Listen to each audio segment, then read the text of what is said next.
Alright, so see the woman walking up here in the red jacket? So she's standing across the street as I get off the bus. She's standing on this side of the street. Just standing there, right? And when I walked across the street to go to the bank, she started walking in front of me. So she was literally waiting there because, again, they know I had to go to the bank because I don't really have any money on me. And this is done through the remote load monitoring. And so, again, they do this as subliminal message, because we know what a coercive persuasion is and we know what they try to do, right? Try to make you homeless, try to take away your financial support, social structure, family support, all these things, right? In order to make you homeless or to commit suicide or to incarcerate you or to institutionalize you in a mental institution. So we know what a coercive persuasion is. We know this is what they do. They cannot hide this anymore. They try to hide it, but they cannot hide it anymore. It's being exposed, right? And I'm a big part of it. At least I like to think that I'm a big part of it. You hear the car alarm? Because again, I am speaking the truth and they don't like it. So they will, they have the devices where they can just turn on any car alarm that they want, and I've shown you guys that. You guys see that, understand that, right? So again, this is the remote load monitoring, listening to what I'm saying as I'm saying it, and so they'll do things like this, okay? And but like I said, this is just exposure. So again, they're constantly trying to take away whatever little means of financial support I have, which is my disability. And so this is what they do. This is retaliation that they'll continue to do. And if they do, then hey, nothing I can do about it. You know what I'm saying? But I'm damn well is not going to allow them to try and do it, and I remain silent and not say anything. That's not going to happen, because when you remain silent, then they take it as you giving them consent, right? But again, this is all manufactured. This is all using psychology to get you to not say anything about being implanted with a microchip for the purpose of remote load monitoring, and because they're trying to hide it. This is the experimentation, okay? And they're not going to get away with it. At least I'm not going to allow them to. So let me go in the bank. You see, as I turn around, he comes. Look at him over here. He comes looking. Now he turns around. See? I mean, but again, this is done through studying, profiling, and all this stuff, and get these people trying to do this stuff. So we understand what's going on. We know that, right? You guys are not strangers to all of this stuff. I've explained it enough times.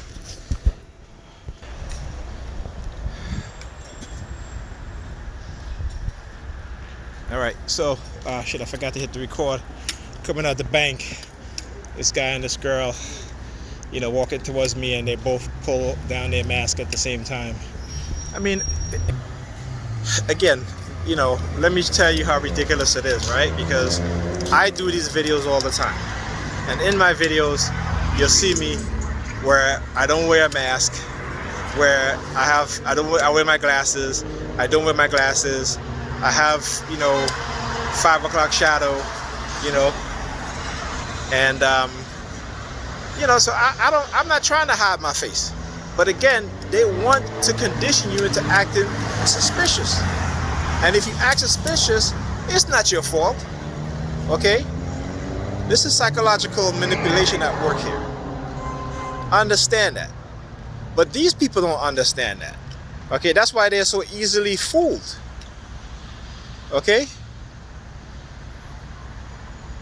All right? That is why they're so easily fooled. So as I was talking, this woman passed by, and she's like, oh yeah, he's crazy. But again, because this is what they do. This is what they do. This is how they try to get away with the criminal activities that they engaged in. Okay? And remember, these are people in the authoritative position. So they can label you whatever they want.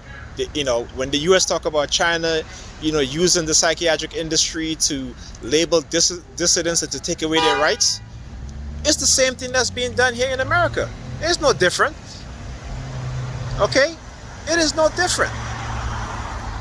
So when you hear these American diplomats get on TV and they want to bash other nations for doing the same thing that they're doing, but because they got the American public thinking that they have freedom, okay, believing in the illusion of freedom, that's why they think they can do what they're doing.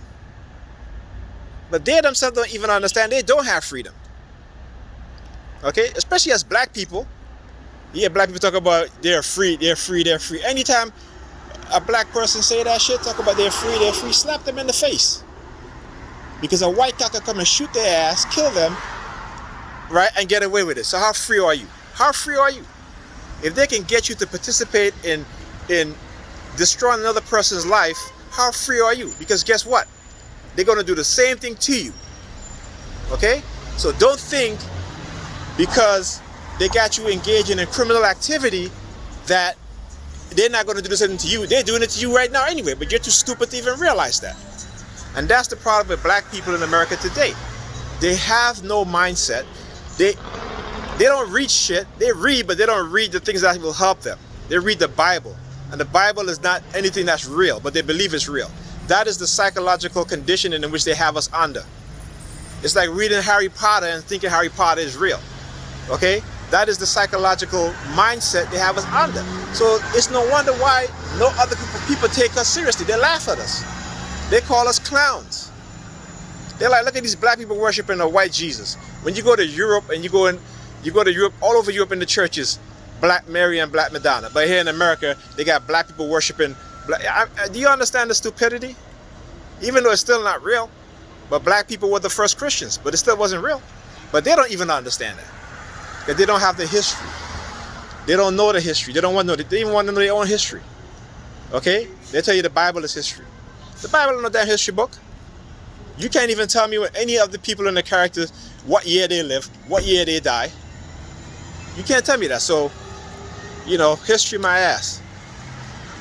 But yeah, this is what they do. The same thing that they're doing to them, they'll get them to do to you. That's how idiotic they are. Okay? And that is called the deception of self. The deception of self. It's a psychological condition in which they do to people to make them think that they're special by engaging in illegal activities, criminalized activities. And because those in law enforcement is giving them a false authority, a false narrative, they think they can get away with it. Okay? That's what they do. The same thing that's happening to them, they're doing to you. As a TI. That's the irony. And again, because they understand their mentality, they understand how they condition them. They understand how they condition we as black people. That's why they can manipulate us. That's why whenever somebody try to stand up for black people, what happened? They get black people to pull them down, to try and destroy them. This is how cunning white supremacy is. But these people don't even understand it. And that's why their children is going to be in the same situation. When people try to uplift and teach them something, they don't want to hear it because they want to remain in the condition that they're in because, again, it's the psychological programming. That's why I say anybody that sticks up for black people, they will get black people to turn on them and hate them. And we don't even understand that. We don't even realize that. That's the mentality that is created within us. Okay? That's our mentality. And that's why we as a people will never get anywhere. Look what happened in Africa. Christianity, Islam, destroying all of Africa. While these Arabs and these white supremacists living in luxury, and they got us fighting against each other, okay, using religion as a tool to divide and separate us, destroying our families, the way we don't even want to see another black person do good, right? Because it's the hatred that they've created within ourselves. We are a lost people, and we'll forever be lost. Until we start reading actual history is when we're going to get somewhere.